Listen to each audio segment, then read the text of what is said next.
NIM 52-353-5101. Di sini saya akan membawakan materi pelajaran dari praktikum komputer dengan tema perangkat eksternal dan internal komputer. Di sini video pembelajaran yang saya gunakan yaitu menggunakan PPT dan bentuk penilaiannya dalam bentuk kuis. Adapun tujuan pembelajaran di sini ada satu, mengidentifikasi komponen internal dan utama dari fungsinya. Kedua, mengenali konektor, umum dan pasangan perangkatnya. Tiga, menjelaskan perbedaan perangkat eksternal, input output dan input atau output. Empat, menerapkan pemetaran perangkat atau pengukuran port pada studi kasus.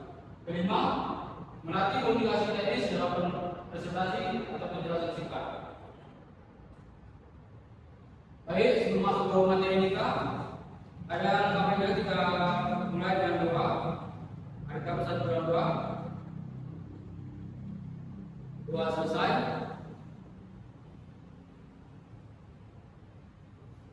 Ini kita masuk pada materi yang pertama.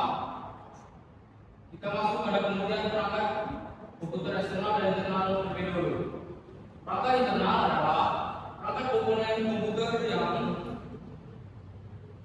berada di dalam casing dan berfungsi dalam proses utama komputer. Komponen ini tidak terlihat dari luar karena terpasang pada motherboard. Sedangkan perangkat eksternal adalah perangkat atau peripheral yang berada di dalam casing dan dihubungkan melalui port konektor seperti USB, HDMI, audio jack dan lainnya. Di sini contoh pertama dari perangkat internal yaitu motherboard atau papan sirkuit utama. Motherboard berfungsi sebagai alat yang menghubungkan seluruh komponen agar dapat berkomunikasi. Bagian penting yang terdapat pada motherboard yaitu ada soket CPU, tempat pemasangan prosesor, RAM, karena memori terdapat 2 atau 4 slot PCIe untuk GPU dedicated dan data ekspansi. Ada pula port SATA untuk hard disk atau SSD SATA. Ada slot M.2 untuk SSD NVMe. Untuk saat ini yang paling kencang SSD SATA M.2. Ada pula input dan output panel yang berada pada belakang motherboard. Terdapat port USB, HDMI DisplayPort, LAN, dan audio. Kita masuk ke contoh kedua, ada prosesor sebagai otak komputer. Sini prosesor menjalankan instruksi dan melakukan perhitungan. Faktor yang mempengaruhi performa prosesor yang pertama ada arsitektur dan jumlah inti, terdapat pada core dan drain. Jika core dan drain lebih banyak, maka performa pada CPU-nya juga lebih kencang. Yang kedua ada frekuensi dengan jumlah daya. Ini sama seperti contoh yang pertama yaitu core dan drain. Di sini juga jika frekuensi dan jumlah daya lebih besar, maka performa dari CPU-nya juga lebih kencang. Di dalam CPU terdapat dukungan fitur seperti internet di GPU. Yang kedua instruksi khusus. Pada CPU sekarang sudah tertanam biasanya tertanam seperti instruksi AI. Contoh secara umum dari CPU ada internal core dan memory region. Kita masuk pada materi RAM sebagai penyimpanan sementara. RAM menyimpan data sementara saat program berusaha. Jenis umum dari RAM ada teknologi dari DDR3, DDR4, dan yang terbaru ada DDR5. Dampak kapasitas dari RAM yaitu semakin besar RAM maka multitasking juga semakin besar. Kedua, kecepatan dan kanal sinyal dual channel juga berpengaruh. Single channel yaitu jika RAM hanya tertanam satu saja di dalam sebuah motherboard, tetapi dual channel itu terdapat 2 RAM tertanam dalam motherboard. Ada storage sebagai media penyimpanan. Di sini storage berfungsi sebagai penyimpanan data jangka panjang, juga dapat sebagai dalam jangka permanen. Yang pertama ada hard disk. Hard disk itu mempunyai kapasitas yang besar, tetapi kecepatannya lebih rendah. Yang kedua ada SSD SATA. SSD ini lebih cepat dari hard disk dan mudah juga di-upgrade pada PC atau laptop. Yang ketiga ada SSD NVMe. Untuk saat ini yang paling cepat, bentuknya juga yang paling kecil. Pasang pada slot M.2 PCIe. SSD NVMe mendapatkan kecepatan transfer file sebesar 7000 MB per second, SSD SATA 500 MB per second, sedangkan yang paling lambat yaitu hard disk hanya sebesar 100 hingga 200 MB per second saja. Ada GPU, kartu grafis. Di sini GPU terbagi sebagai dua, yaitu ada RAM dan dedicated.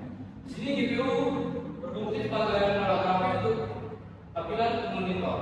Ada integrated GPU, yaitu menyatu dengan CPU. Ini hanya cukup untuk menjadi tugas harian dan media saja. Yang kedua ada dedicated GPU, dukung di kartu presiden. Kinerja grafis yang lebih tinggi, cocok untuk bermain game dan desain 3D. Untuk AI yang berkomputasi GPU. Pertimbangan untuk memakai dedicated GPU yaitu biasanya dedicated GPU membutuhkan daya panas yang lebih besar, sehingga dibutuhkan PSU dan pendinginan yang lebih memadai. Yang terakhir dari komponen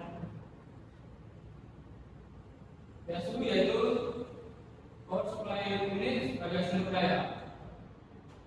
PSU berfungsi sebagai pengubah listrik AC menjadi DC yang sama dengan komponen. Listrik AC yaitu listrik bolak-balik dan DC yaitu listrik yang setara. Di sini saya merekomendasikan rating efisiensi untuk PSU yaitu 80%. Dan terdapat itu white, bronze, gold, dan platinum. Semakin tinggi nilai efisiensinya maka semakin bagus juga untuk PSU-nya. Daya dan konektor. Kita harus memasukkan bahan dan konektor yang kita gunakan sesuai dengan motherboard. Karena motherboard juga mempunyai pin yang berbeda-beda. Jadi saya contohkan PSU mempunyai beberapa pin dan pada pin pada GPU, SSD GPU yang SATA. Perangkat eksternal input. Yang pertama ada keyboard, biasa kita gunakan untuk mengetik atau shortcut konektivitas. Yang kedua ada mouse sebagai penunjuk presisi. Yang ketiga ada scanner sebagai alat pengubah dokumen fisik menjadi digital. Ada webcam sebagai konferensi video pembelajaran jarak jauh. Yang kelima ada mikrofon sebagai input suara, rekaman atau panggilan. Yang keenam ada game controller yaitu joystick gamepad untuk simulasi atau game. Maka eksternal output yang pertama ada monitor jenis. Di dalam monitor juga terdapat jenis panel seperti LED, IPS, PIO, OLED. LED biasanya digunakan untuk mengedit karena mempunyai resolusi yang lebih baik. IPS biasanya digunakan untuk bermain game dikarenakan layarnya yang lebih lebar dan refresh rate yang lebih memadai. Panel FA biasanya dijumpai di TV umum seperti televisi, OLED biasanya dijumpai di TV yang lebih mahal. Ada printer sebagai media cetak dokumen, foto, dan seterusnya. Ketiga ada speaker sebagai alat mengeluarkan video dan media. Keempat ada proyektor sebagai alat proyeksi pelayanan besar presentasi. Ada juga perangkat eksternal input output atau I/O. Yang pertama ada joystick sebagai simpan portable, ada hard disk dan SSD sebagai media cadangan dan pengenalan data yang besar, ada headset sebagai mic sebagai input dan headphone sebagai output. Ada external CD atau drive dibaca media optik. Ini sekarang menjadi opsional karena semua media optik biasanya sudah terdapat di beberapa file. Ada port dan konektor. USB 2.0, USB 3.0, USB-C atau biasa disebut USB Type-C bagi data charging. Biasanya USB 3.0 lebih cepat dari USB 2.0. Kedua, ada HDMI atau DisplayPort sebagai media pembinaan audio dan video digital monitor atau TV. VGA ada Ethernet 5 itu dari kabel, ada audio jack mikrofon. Sini saya akan menjelaskan apa itu USB, USB 2.0, USB 3.0, dan USB Type-C. USB 2.0 ini itu cukup untuk keyboard, mouse, dan browser saja, dikarenakan komponen ini tidak memerlukan kecepatan yang besar.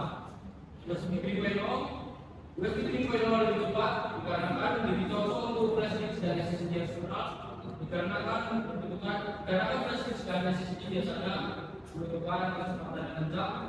Ada USB Type-C untuk simetris, dibolak-balik bisa dan dapat membawa data, video, dan daya ke komponen PC.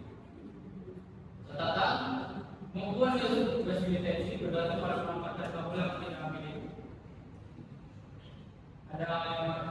Nantinya ada HDMI, DisplayPort, dan VGA. HDMI umum di TV atau monitor membawa audio dan video kita. Ada DisplayPort umum di monitor PC didukung oleh refresh yang lebih tinggi. Ada VGA biasanya kualitas yang menurun di resolusi tinggi karena VGA merupakan teknologi yang lama. Kemudian praktis yang akan saya jelaskan yaitu jika kita memiliki TV atau monitor yang lebih modern, maka kita lebih baik menggunakan HDMI atau DisplayPort. Jika kita memiliki perangkat yang lebih lama, maka VGA pilihan yang paling baik. Ada jaringan dan audio, ada Ethernet dan HIPAA 5. Ini koneksinya lebih stabil, latensinya lebih rendah. Ideal untuk lab komputer dan jaringan kantor. Ada audio jack TRS 3 kontak untuk stereo. Di sini TRS 3 kontak. Biasanya jika ada headset dengan headsetnya saja tidak memiliki mikrofon. TRS 4 kontak. Biasanya untuk mic dan memiliki audio.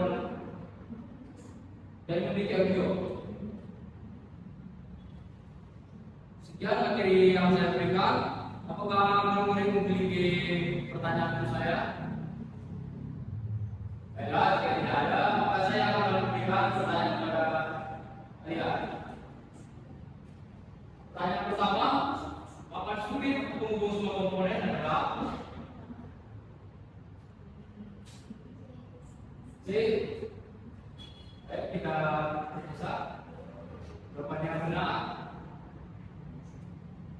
Pertanyaan kedua, penyimpanan sementara saat pemrograman grafik adalah C. Ya, benar. Pertanyaan ketiga, tentang kecepatan penyimpanan dari yang tercepat ke terlambat yaitu C. Ya, benar. Pertanyaan keempat, GPU terintegrasi artinya